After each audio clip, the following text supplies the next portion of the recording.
Повеќе стотина украси изработени од лицата со интелектуална попреченост од Струмица беа изложени во центарот на градот, со кој Сдруженијето Порака апелираше на заедница без предрасуди и прифаќање на различностите. Освен што ги продаваат, тие на лице место ги изработуваа со помош на едукаторите, докажувајќи дека може да бидат корисни во општеството.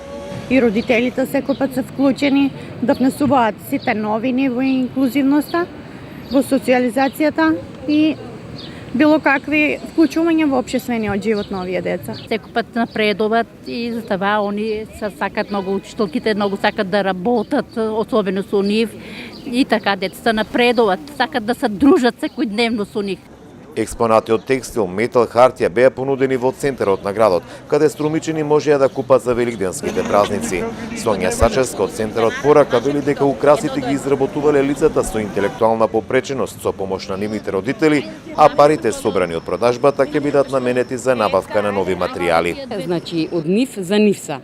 Значи, сега овие пари што ќе ги собереме, зимаме за тековната 2019 година материјали и пак продолжуваме да работиме, па со Господ напред сакаме да спремем пак продажна изложба за Open Festот, како што бевме и во 2018.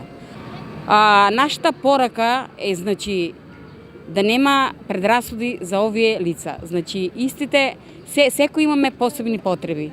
Значи, здрави и од природата не можеме да бидеме посилни. Центарот Порака паралелно го реализира проектот преку креативност поблиску до социјална инклузија, што го помага општина Струмица, кој има за цел развој на креативните способности и потенцијалите за себеизразување на лицата со интелектуална попреченост.